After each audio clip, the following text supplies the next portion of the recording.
Okay, good morning, everyone, and welcome to our November Ideas Portal session. I'm so glad all of you could join us today for honestly what promises to be an insightful and thought-provoking conversation about parenting in today's digital age.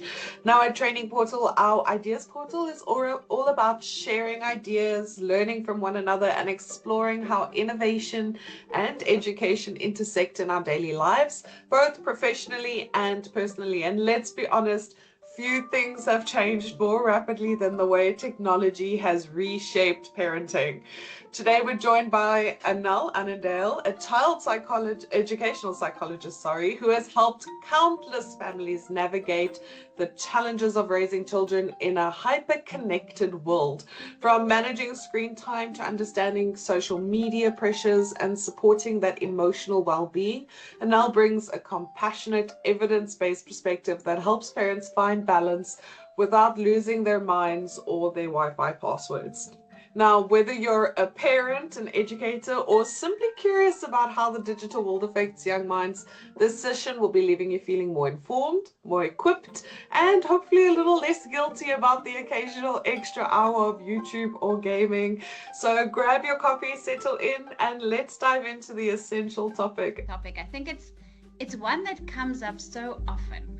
I feel like we're all quite used to the idea of chatting about this digital platform, but we still haven't found the solution, have we? All right, let's quickly see. What does it want me to share? Entire screen. Let's try that again. Okay, I'm clicking on all the wrong things. There we go. So just give me a shout out, guys. Let me know whether you can see my screen. It should pop up in a minute. We can see your screen, yes. You can. I can't. Okay, so oh gosh. There we go. All right, we are on it. Okay, so let's have a look. Oh wait, we're right at the end. Let's do that again from the first slide. So I think, yeah, like I said, this is something that we've really been battling with for a while. It's not a new problem, but we haven't quite found the solution. When I was first asked to put this topic or this talk together, it was about a year or two ago, and I thought, okay, where do I actually start? And then what most of us would do is I actually went to ChatGPT and I said, right, help me get the crux of the idea. What's parenting in the digital age? What is that all about? And so ChatGPT's idea is that as parents, we should play a crucial role as the primary guides for our children's interaction with digital devices. And now the big question is, how on earth do we do that? We are faced with a problem that no other generation of parents has ever been faced with before. I think parenting on its own is difficult enough because you only learn how to do it while you're already in it. You are basically swimming as you're thrown into the water, and you have to try and figure out, how do you parent? What is the right thing to do? What's not the right thing to do? And now we have social media, we have the internet, we have all these digital devices and platforms that was never there in any previous generation. So if we look at what we're actually trying to do, what should we as parents be responsible for when it comes to our children and their interaction with digital devices?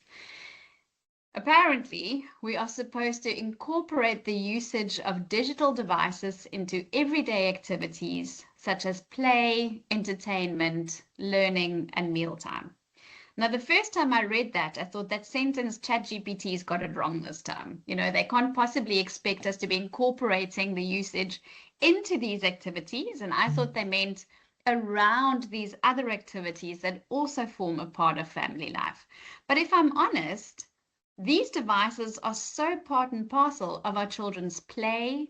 It really is very often a big part of their entertainment, their learning. Most kids at school are learning at least half the time. You know, they have access to digital devices at school, if not their own. And then also our meal times, which we can talk about in a second. And so what we have to do is somehow we have to figure out how to encourage safe and constructive usage of these devices. So digital media, digital devices on their own can be absolutely amazing. We know that it's made the world better in so many aspects. And so When we get it right, it helps us to have access to information, access to learning. It helps us communicate better, connect better, especially with friends and family who are far away, which I was actually, when I put this together, I thought that's actually the reason why I started my Facebook account so many years ago, is so that I could communicate with my mom, who was living in Johannesburg at the time while I'm in Cape Town. And now my social media has just become something completely different, where half the time I'm just, looking at recipes and getting hungry half the time. But it can also increase our creativity, give us ideas, we're sharing ideas on things, and also to raise awareness or to support a cause that we feel very passionate about.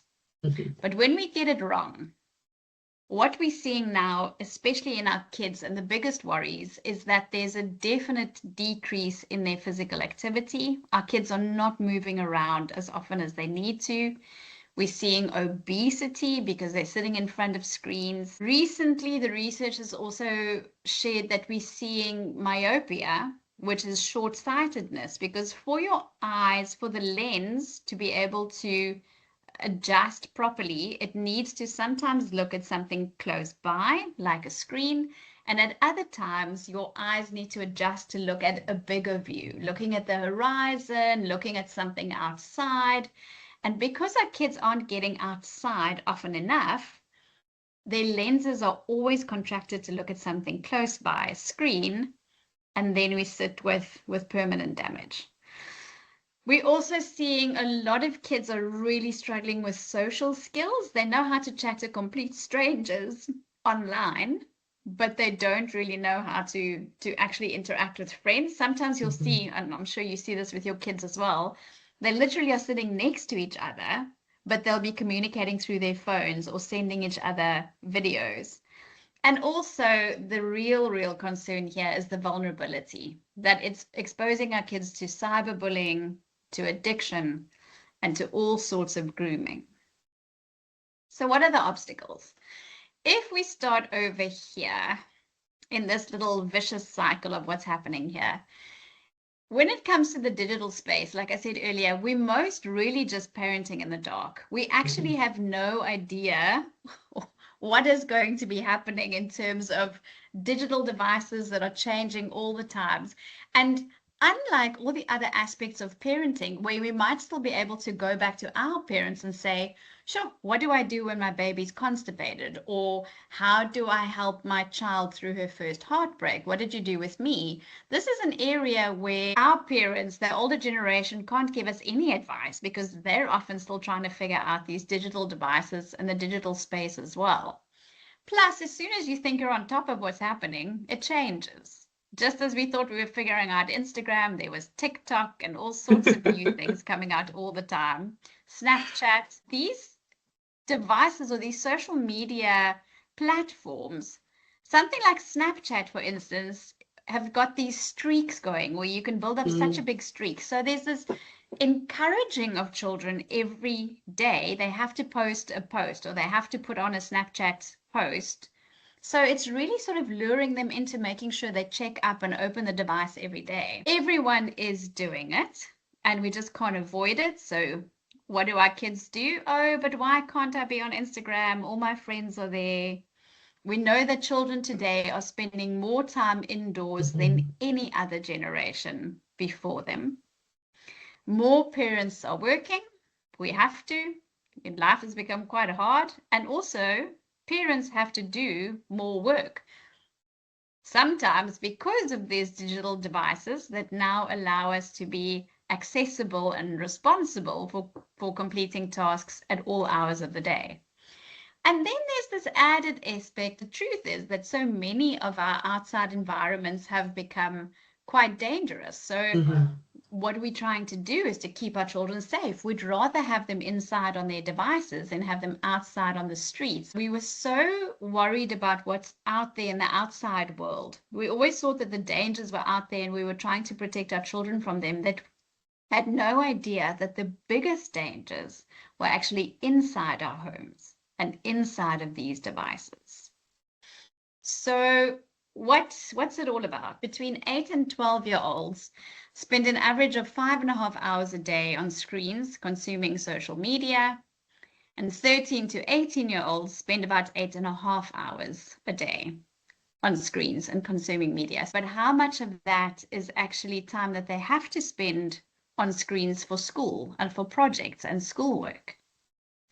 And that becomes very tricky. You can't just completely keep your children away from these devices, because so often they have to be on these devices for their schoolwork, and that can create a real problem for parents as well. We also know that digital use in children has increased more rapidly in the 2 years after COVID than it did in the 4 years before COVID, so it doubled. I'm seeing in my practice, I'm seeing a lot of children who have very poor self-esteem as well. You know, even my own stepchildren have this idea that everything has to be perfect. They have to have the whitest teeth, the longest hair. I mean, I know 12-year-olds who are buying really, really expensive skincare, spending hours and hours trying to make themselves look pretty. In the past, there's been a lot of concern about whether video games causes violence and has contributed to violence with children. On the whole, there seems to be a little bit of good news there. The research shows that it doesn't necessarily contribute to violence in the outside world. But I do want to pose the question, and maybe we can talk about it later. Those of you who do have teenage children that are on these games, raging has seemed to become such a normal thing. The kids all talk about, you know, oh, I was raging and that's why my phone broke. Oh, I was raging in the game and that's why I kicked the door, kicked the dog. And it just seems to me that maybe there is an element of some sort of aggression and violence that does come out there. We're seeing a lot of inappropriate content, some of it true. Some of our kids are being groomed, but so much of what we're seeing at the moment is also AI generated, and you can't always tell the difference. Cognitively, we know that using social media doesn't necessarily contribute to learning difficulties. However, if you start looking at things like the myopia that we just discussed, and children not moving around, not going outside, you can definitely see how that's going to have an impact on their brains as well.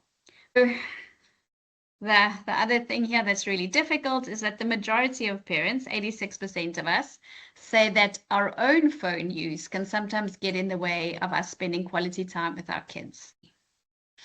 So overall, there really are 3 types of digital parenting styles. Many of us lean towards being the digital limiter. So what we should aim for is to be digital mentors. So we want to spend time online with our children. So here's a very interesting little statistic that I found. So the majority of parents are concerned that their children might spend too much time on screens. If we have a look at this little circle diagram here, 71% of parents, some of us are a little concerned and 31% of us are extremely concerned. But now this next statistic is very interesting. So what's happening here?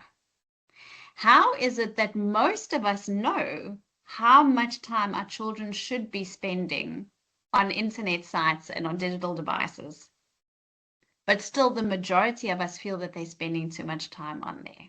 How are we not able to limit their screen time to the amount of time that we feel is appropriate? And so when we don't know what to do, where do we go? 61% of people will go to doctors, other parents, teachers, and then some of us, and I think this, I would be interested to know whether this has changed since 2020. I think the vast majority of us are actually going to social media sites, parenting websites, to try and get advice for what to do. It says that most parents don't think it's acceptable for a child under the age of 12 to have their own smartphone. Now, there's been a lot that's happened in the last couple of years. So when this first came out, about 45% of us thought, okay, from between the ages of 12 and 14, children can have their own smartphone and they'll be able to cope with whatever's on there. Yet, we also thought again, the majority of us, thought that it's totally fine for children from the ages of 5 years old to have computers or tablets. What's the difference? Our children are able to access all of these harmful sites, the harmful contents on their computers, on their tablets as well. And so why is it that we've vilified the smartphones, but we're not really looking at what's happening on the other devices? So I have a few questions, a few things that I wanted us to think about. The first is whether your child has access, or whether you have access to your child's phone. From where I'm sitting, just with my experience in working with children, I think that's absolutely vital. I think digital privacy happens when you turn 16, but before that, or maybe even 18, before that, you should have complete access to your child's phone. You should be able to share on their social media sites, be on their social media sites, access their WhatsApps, and none of this disappearing messages either.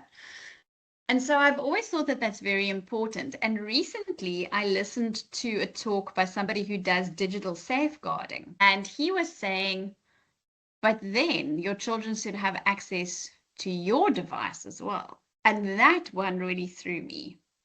Because if we're being honest, if we want to really teach our children how to use their smartphones, what's appropriate, what's not appropriate, we should be modeling that. And he was saying how if he looks at his child's phone and the history has been removed or deleted, there are questions around that. What's happened? Why was this? Why were you on incognito over here? And, what was in this history that you were trying to hide? But he allows his children the same. And I was like, yo, that's very brave. The next thing to really think about is the ease of creating false content. And it's happening day by day. This is just becoming easier and easier. Any one of you who has social media will know that you're getting just a lot of things that looks like AI generated videos, false things. And also the whole idea of sextortion, which used to be generating and sharing images of children, teens, even adults in compromising positions or when they're naked or not clothed. But lately, like I've said, that, and then, extorting people for money and saying, well, if you don't pay us, we're going to share these horrible photos of you online. But lately, people are able to do that without you ever sharing any compromising content. They can literally just take a photo of your face, put that onto a body, make it look really real, and then still try and extort you for money. And what's very scary is that I wouldn't even know how to access the dark web. So I haven't been able to check this out. But the guys who do all the digital safeguarding are telling me that there are full manuals on the dark web of how to do this. So manuals that will tell you how to put the content together, manuals that will tell you how to create phone numbers that can't be traced, bank accounts to get the money paid into. So it's very, very scary what's out there.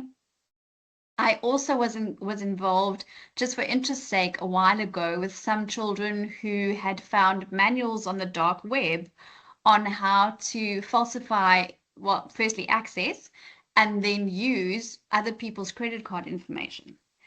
Very scary. They bought the machines online, so they got sold all of the information, bought the machines online that could reproduce the credit cards, and then went out shopping and spending with that. So you can just imagine everything that would come with that, both in terms of what they could access and also now that they've been found, I guess is the best word, what that would mean in terms of criminality.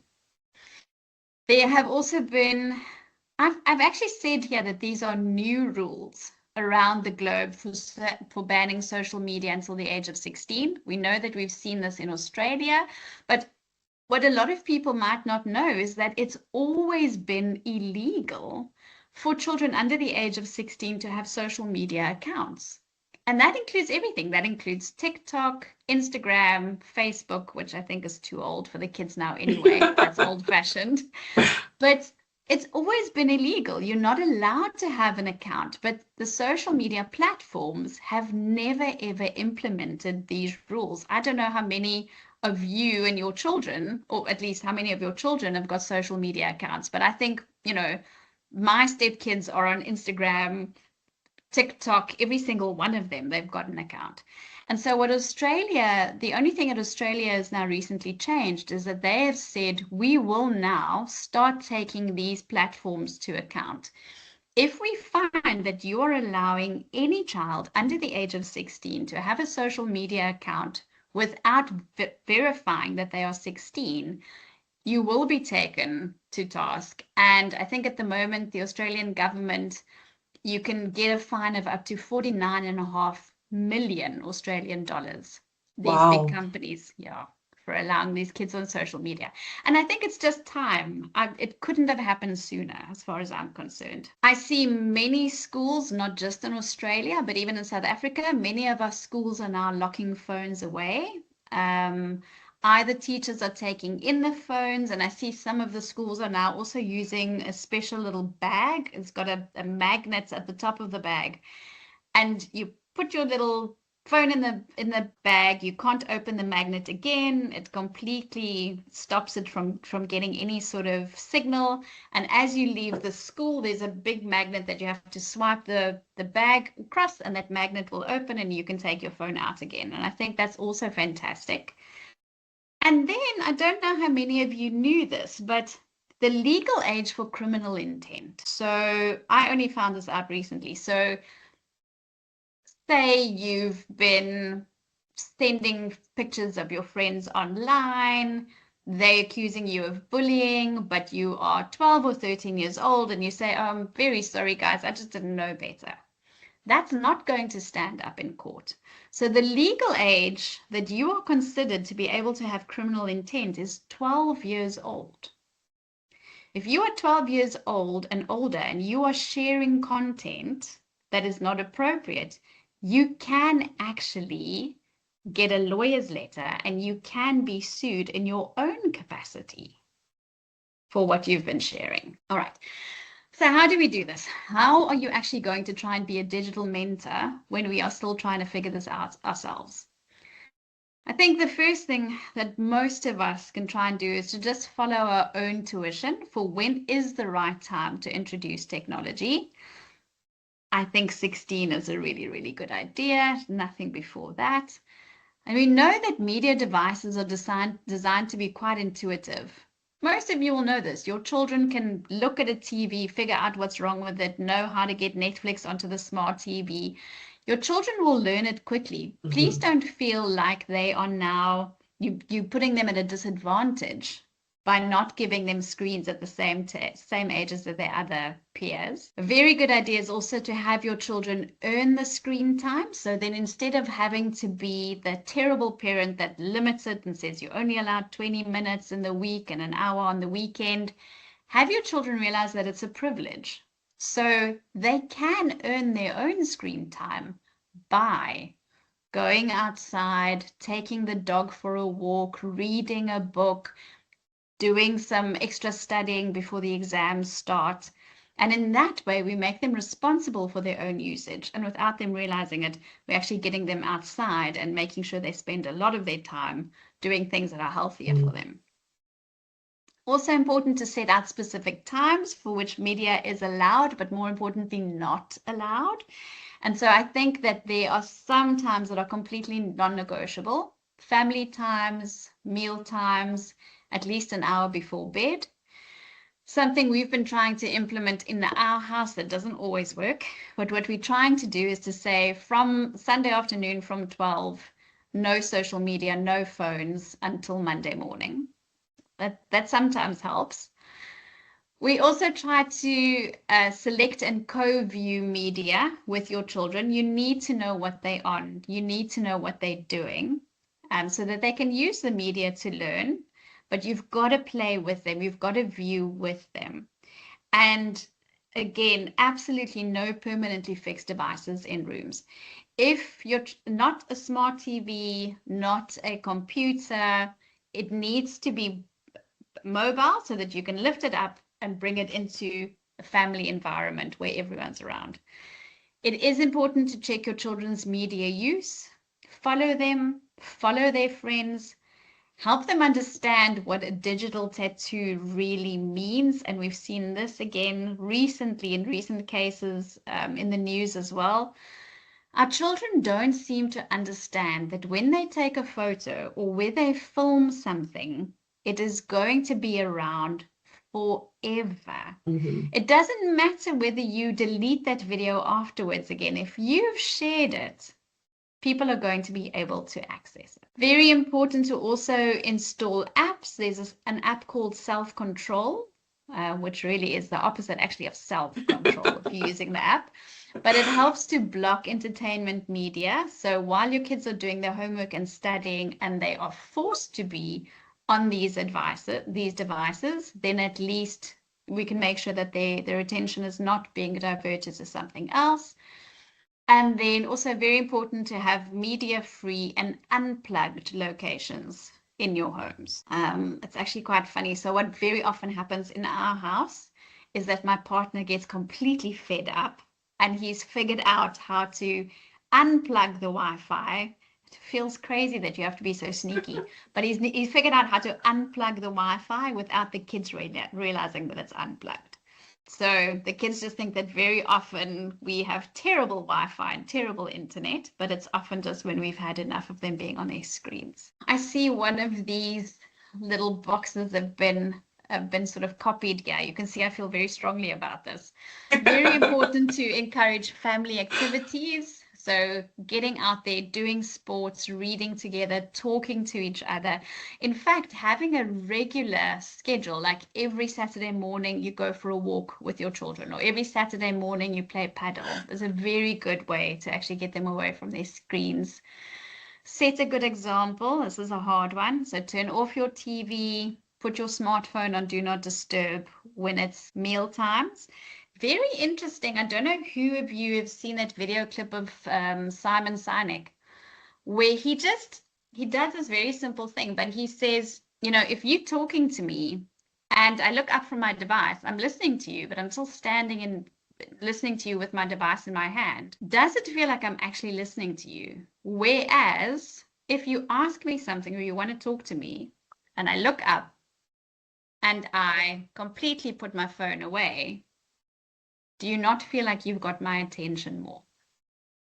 I might still be listening to you, but you feel like you're engaging with me a lot more. And I think that's so important. As often as I possibly can, I try and literally put my phone in a drawer somewhere so that I can really engage with people.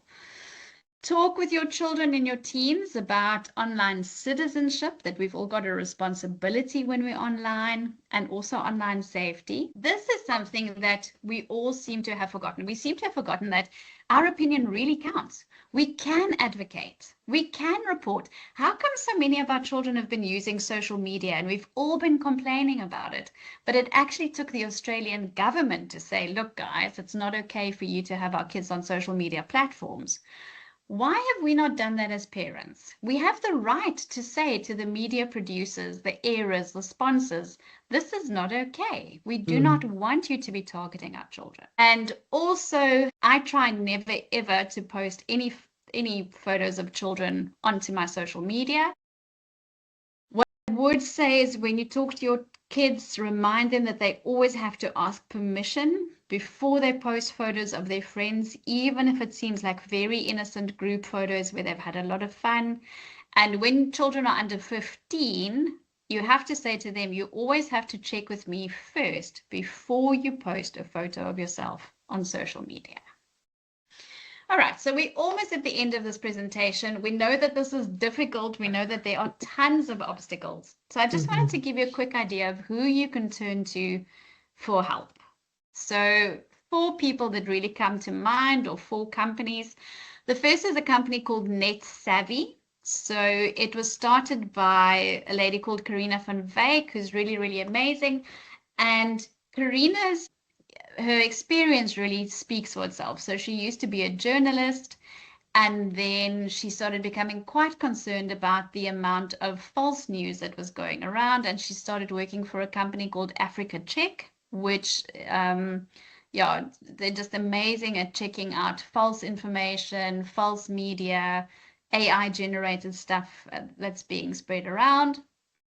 And then Karina founded Net Savvy, where not only will they help you set up your digital safety in your own home, they also give talks and workshops. It's actually very sweet to families, also to the elderly, who sometimes don't really understand, what to look for to know if information is true or not.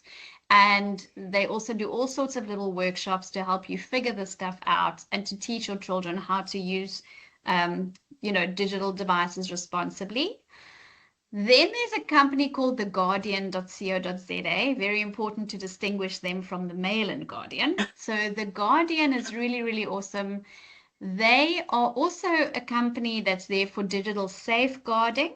They look at bigger companies, so organizations like schools they'll often work with, and they will help the schools set up their digital safety, their online safeguarding, and also help those organizations, if there has been a breach or a problem, assist them in how to get to the best solution in every situation.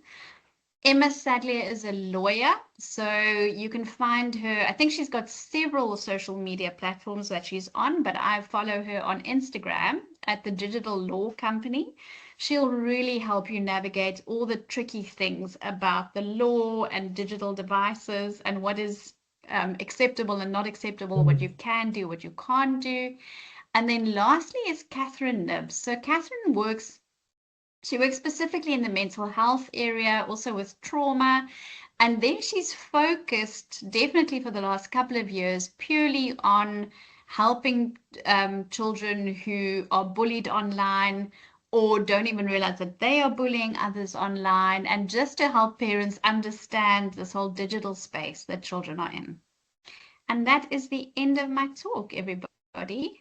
Thank you so much for joining and for listening.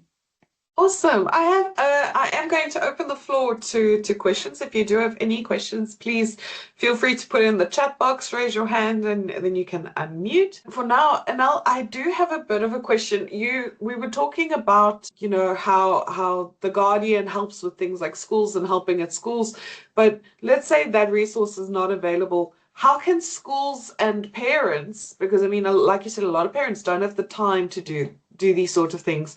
How can they work together to teach digital literacy and emotional resilience, especially in this fast changing environment? The first thing is to open with children.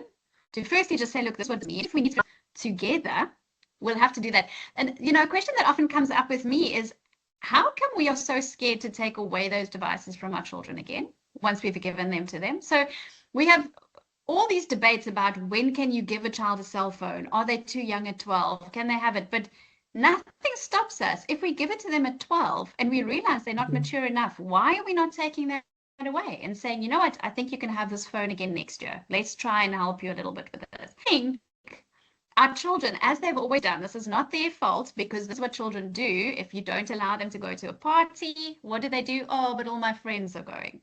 And now they've started to do that with parents in terms of social media. Oh, but all my friends have cell phones, but all my friends are on Instagram.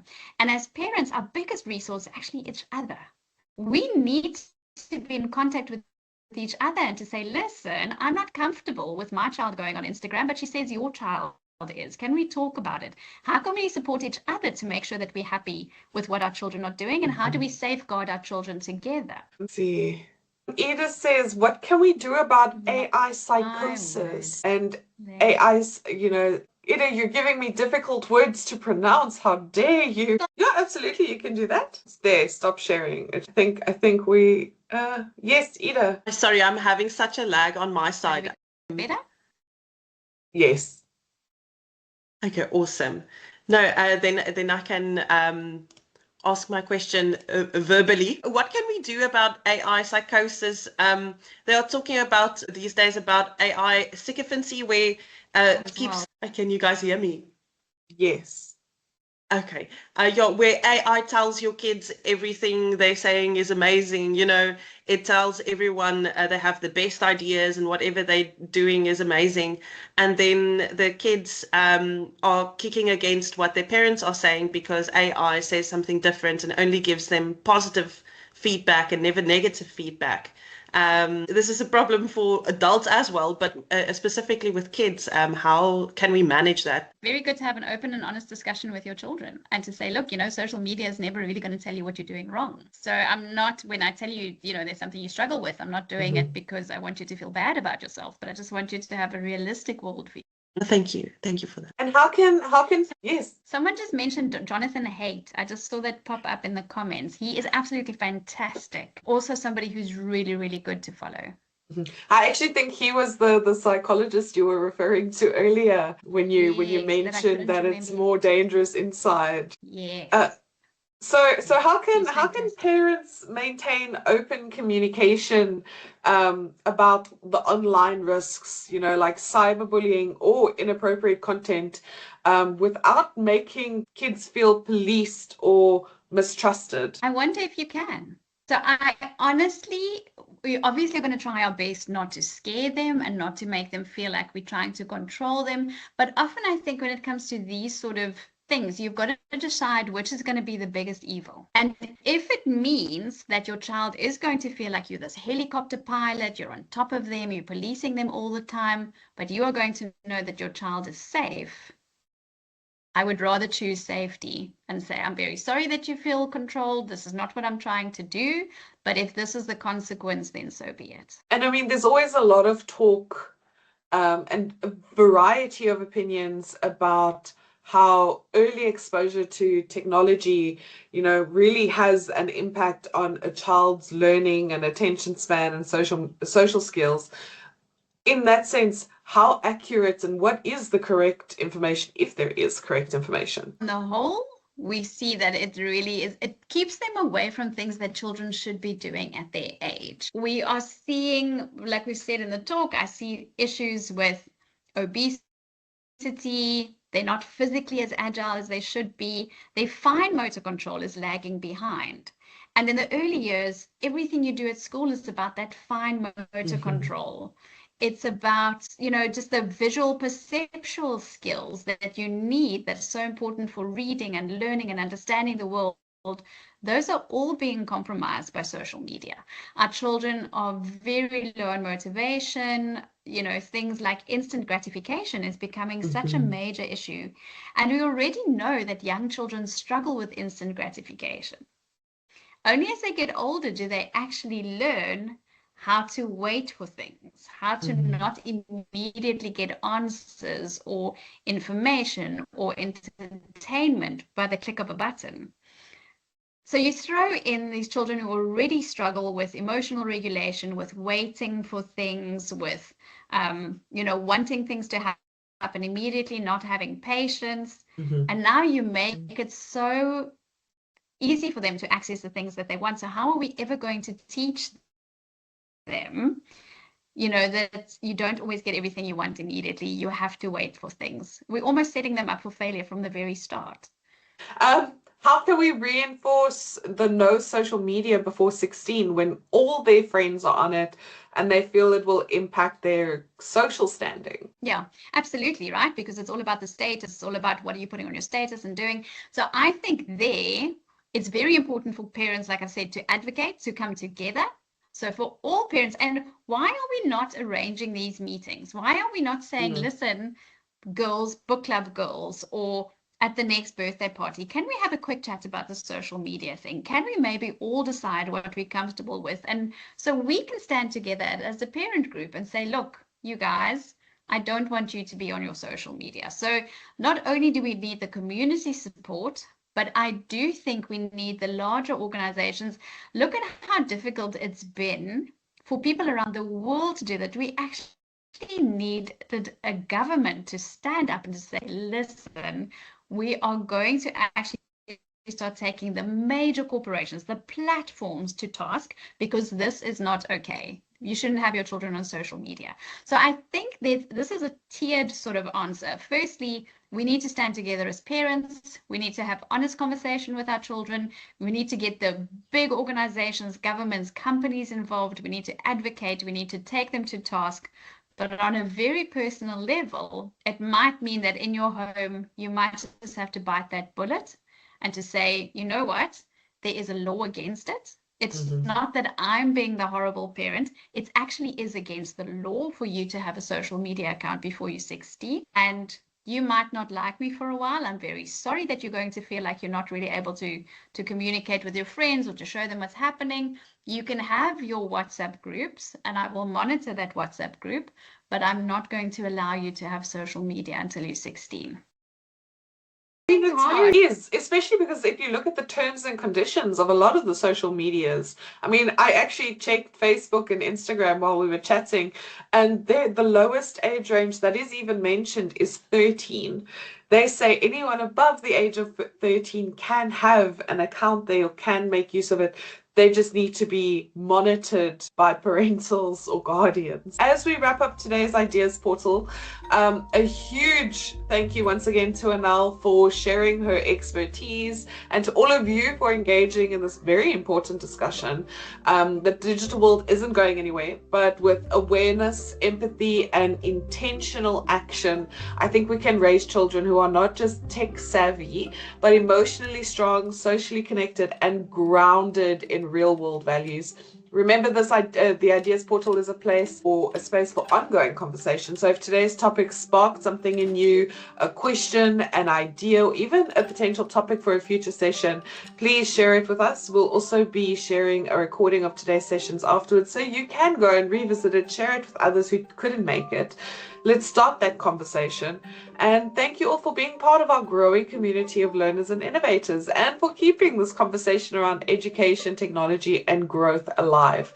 Until next time, keep learning, keep connecting, and please keep those ideas flowing. Thank you, everyone. Thank you so much. Bye.